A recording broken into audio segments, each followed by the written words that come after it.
کیسے سوچ سکتے ہیں کہ آپ انسانیت کے تقاضے پورے کر رہے ہیں؟ یہ انسانیت کے تقاضے پورے کرنے نہیں ہیں۔ اسلام سے بڑا درس نہیں ہے کوئی پوری دنیا میں کہ جو آپ کو انسانیت کی خوبصورت دلیلوں کے ساتھ انسانیت کے طور طریقے بتاتا ہے۔ یہ وہ انسانیت کے طور طریقے معذرت کے ساتھ آپ نے حلال سے حرام کر کے اپنے ساتھ جوڑنے ہیں۔ آپ نے جب دنیا کے خطروں سے بچنا ہے تبھی آپ ایک مسلمان مرد کا انتخاب کرتے ہیں۔ آپ کو دنیا کے خطرات سے اور تباہیوں سے، بے راہ رویوں سے، گمراہیوں سے بچنا ہے تبھی آپ مسلمان عورت کا خطاب کرتے ہیں، انتخاب کرتے ہیں۔ مگر کیونکہ آپ کے لیے آخرت کا کوئی معنی باقی نہیں رہا تو آپ دنیا کو ہی ترجیح دینے لگے ہیں، دنیا کو ہی ترجیح دینے لگے ہیں۔ یہی وجہ ہے کہ آپ کے لیے معنی نہیں رکھتا کہ آپ تباہ و برباد ہو رہے ہیں، خساروں میں جا رہے ہیں یا گمراہیوں میں جا رہے ہیں۔ آپ کے لیے بس یہ معنی رکھتا ہے کہ آپ کو محبت ہو گئی ہے اور اب آپ انسانیت کے تقاضوں پر پورے اتر رہے ہیں، اس لیے آپ چاہے وہ جیسا بھی ہے، جو بھی ہے، اس کے ساتھ شادی کر لیتے ہیں۔ جبکہ آپ کیسے مسلمان ہیں جو اللہ اور اس کے رسول کو تو مانتے ہیں مگر اللہ اور اس کے رسول کی نہیں مانتے؟ آپ نبی کے امتی تو ہیں مگر جب نبی نے آپ کو جو کنڈیشنز، جو طور طریقے بتائے ہیں وہ خود پہ کیوں نہیں لاگو کرتے؟ آپ کو آپ کے پیارے نبی نے ہی بتا دیا ہے نا، سمجھا دیا ہے کہ نیک عورت، دیندار عورت، ایک با پردہ وفا شعار عورت تمہارے لیے دین، دنیا اور آخرت کی بہترین بھلائیوں میں سے ہے، تو پھر آپ اس چیز کو کبھی بھی اگنور نہیں کریں گے۔ آپ صرف نام کی حد تک خود کو مسلمان اور نبی کا امتی مانتے ہیں۔ آپ نبی کی کیوں نہیں مانتے؟ خود کو نبی کا امتی ماننا اور نبی کی ماننا، آپ اس کے درمیان کے فرق کو جان بوجھ کر جھٹلا رہے ہیں اور جان بوجھ کر غافل ہیں۔ علم آپ کو سبھی ہیں، پتے بھی آپ کو سبھی ہیں، مگر یاد رکھیے گا نور کی ہدایت اسی کو دے گا رب جو نور کا متلاشی ہوگا۔ نور کو جھٹلانے والا کبھی نور سے نوازا نہیں جائے گا۔ یاد رکھیے گا اثرات انسان کی زندگی پر بہت زیادہ اثر کرتے ہیں۔ آپ کسی ایسی جگہ پر جا کر رہ کے دیکھیں جہاں پر مکمل اسلام اور ایمان کی بات ہوتی ہے تو یقین کیجئے چند ہی دنوں میں آپ خود کو اللہ کے بہترین بندوں میں پانا شروع کو پالیں گے۔ آپ کسی ایسی جگہ پر چلے جائیں جہاں پر بے حیائیاں عام ہیں، آپ چند ہی دنوں میں بے حیاؤں کے اعلیٰ ترین درجوں پر پالیں گے۔ تو بہت جائزہ لیجیے کہ اثرات بہت مرتب ہوتے ہیں۔ آپ کا ماحول کیسا ہے؟ آپ کیسے لوگوں میں رہ رہے ہیں؟ اس وقت آپ ایک گھر کے اندر رہتے ہوئے بھی ایک چھوٹے سے اینڈرائڈ سیٹ کے ذریعے سے دنیا بھر کے مشرکوں کے ساتھ بیٹھ کے بات بھی کر رہے ہیں، چیٹنگ بھی کر رہے ہیں، گروپس میں فرینڈز بن کر ایڈ بھی ہیں، تو بتائیے وہاں کے اثرات آپ پر کس طرح سے مرتب نہیں ہوں گے؟ اثرات جو ہیں وہ زندگی پر بڑا گہرا اثر چھوڑتے ہیں۔ یہ باتیں ہیں سمجھنے کی، یہ چیزیں ہیں غور و فکر کرنے کی، مگر آپ کے پاس غور و فکر کرنے کے لیے ٹائم ہی کہاں ہے؟ آپ کے پاس جو ٹائم بچتا ہے اسے آپ اپنے ٹائم پاس کرنے والے مختلف کاموں میں گزار دیتے ہیں۔ آپ کی جو تنہائیاں ہوتی ہیں جن میں بیٹھ کر انسان اللہ کی طرف متوجہ ہوتا ہے، ان تنہائیوں کو تو آپ نے سوشل میڈیا کی نظر کر دیا ہے۔ دیکھیے سوشل میڈیا کا استعمال ہر طرح سے ہی غلط نہیں ہے۔ سوشل میڈیا پر نہایت بہترین لوگ بھی بیٹھے ہیں، اللہ کے بہترین میسنجرز بھی بیٹھے ہیں جو آپ تک دن رات ایک کر کے اللہ کے پیغام، اللہ کا خوف پہنچانے کی بھرپور کوشش کرتے ہیں، مگر اختیار تو آپ کے پاس ہے نا، مگر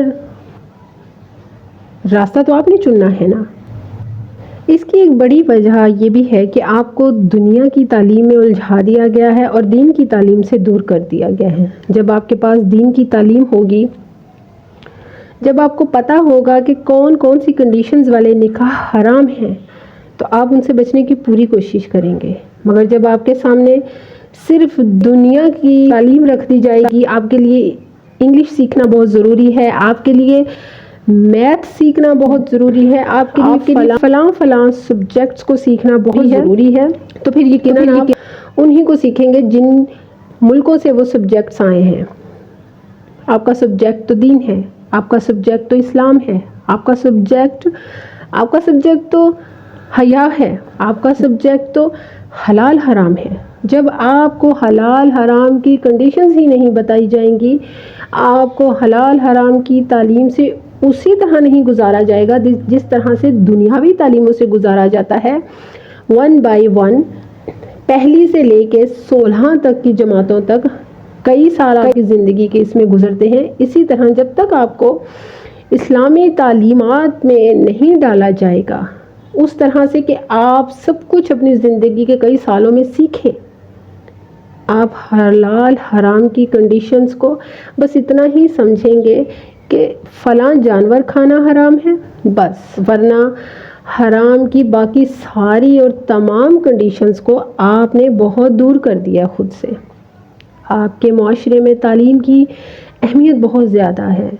آپ کے لیے یہ اب اہم ہی نہیں رہ گیا کہ آپ کے جو بچے ہیں وہ دین کی تعلیم حاصل کریں یا دنیا کی تعلیم حاصل کریں.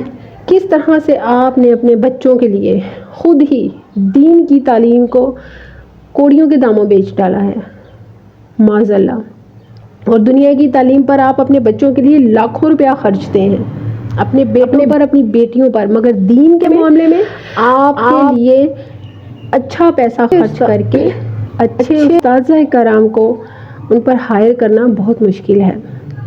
اب 20-20 ہزار اسکولز کالجز میں آپ اپنے بچوں کی لاکھوں روپے فیسز دیتے, مگر دین کی تعلیم کے لیے آپ کے لیے 20-25 یا 30 ہزار بھی جو ہے نا وہ ناممکن ہے. تو سب سے پہلے تو آپ نے خود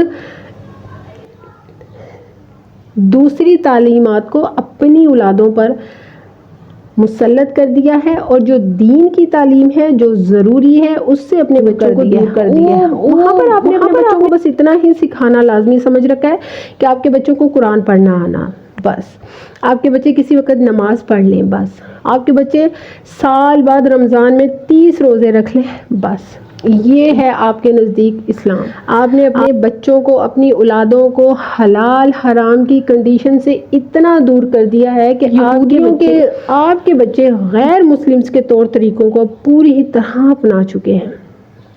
ہر طرح کے معاملے میں یہی وجہ ہے کہ اب گمراہی ان کے لیے آسان ہے. گمراہ لوگوں کے ساتھ دوستیاں, گمراہ لوگوں کے ساتھ میل جول کچھ بھی اب ان کے لیے غلط نہیں ہے. آپ کیسے جھٹلا سکتے ہیں نبی مکرم کو, کیسے جھٹلا سکتے ہیں؟ آپ کیسے جھٹلا سکتے ہیں کہ نبی مکرم نے فرما دیا کہ کافر کبھی تمہارا دوست نہیں ہو سکتا, تو پھر آپ کیسے انہیں کو اپنا دوست مان سکتے ہیں؟ یہ جو لڑکیاں غیر مسلمز کے ساتھ شادیاں کر رہی ہیں, کیا یہ مسلمان تھیں؟ نہیں, یہ کافر ہو چکی ہیں, یہ کفر کی طرف جا چکی ہیں. کیونکہ ان کے لیے گمراہیوں کے راستے آسان کیے گئے. اگر ان کے لیے گمراہیوں کی بجائے ایمان کے راستے ہموار کیے گئے ہوتے, انہیں شروع سے دین کی تعلیم دین کے مطابق دی گئی ہوتی نہ کہ دنیا کے مطابق, تو کبھی بھی وہ غیر مسلمز کے ساتھ شادیاں نہ کرتی. آپ اپنے گھر کے ماحول کی طرف لازمی دیکھیے. آپ کسی بھی چیز کا الزام باہر والوں کو نہیں دے سکتے. آپ نے اپنے گھر کو دیکھنا ہے, آپ نے اپنے ماحول کو دیکھنا ہے. جب تک والدین خود دین کی آگاہی رکھیں گے, اولادوں میں وہ اس دین کو منتقل کر ہی نہیں سکتے. جو دین ماں اپنی بیٹیوں میں, باپ اپنی بیٹیوں اور بیٹوں میں منتقل کر سکتا ہے نا, وہ دین کبھی بھی اساتذہ کرام اس طرح سے نہیں کر سکتے. استاد کا درجہ بہترین ہے, مگر ماں باپ جو ہیں وہ دین کی آگاہی رکھنے والے ہوں گے, حرام حلال سے بچنے والے ہوں گے, تو اپنی اولادوں میں اس چیز کو وہ ضرور کنورٹ کریں گے, اپنی اولادوں کے اندر اس چیز کو ڈالیں گے. جب ان کی اولادوں کے اندر یہ چیزیں آئیں گی تو ان کی اولادیں بھی حلال حرام کی طرف جانے سے پہلے سوچیں گی. سیدھے اور صاف الفاظ میں جب ایک مسلمان عورت کسی کافر سے شادی کرے گی تو وہ کافر ہی ہو جائے گی. وہ اپنے اسلام سے ہٹ کر کسی غیر مسلم سے نہیں کر سکتی. یہ تو ایک سختی ہے. علماء کرام بھی صاف اور واضح فرماتے ہیں پوری دلیلوں کے ساتھ کہ ایک مسلمان عورت ایک کافر کے ساتھ نکاح نہیں کر سکتی. وہ حرام ہے، ٹوٹلی حرام ہے. لمحہ فکریہ ہے کہ کافر لوگ جو ہیں، خاص طور پر جو کافر مرد ہے، وہ آپ کی مسلمان عورتوں کو اپنی طرف بہت زیادہ راغب کر رہے ہیں، بہت زیادہ متوجہ کر رہے ہیں. کیوں؟ تو اس کی ایک بڑی وجہ یہ ہے کہ آپ کے اپنے مسلمانوں کا مسلمان عورتوں کے ساتھ دھوکہ. جی، جب آپ کے اپنے مسلمان مرد اپنی ہی مسلمان عورتوں کے ساتھ دھوکہ کریں گے، نکاح کے نام پر زنا کریں گے، تو یاد رکھیے کافروں کو تو کھلے راستے خود ہی مل جائیں گے. انشاءاللہ نیکسٹ ویڈیو میں اسی موضوع پر گفتگو کروں گی. اللہ سبحانہ وتعالی ہم سب کو خیر و برکت سے جوڑے. مجھے دعاؤں میں یاد رکھیے گا. جزاک اللہ خیر و بارک اللہ فیک.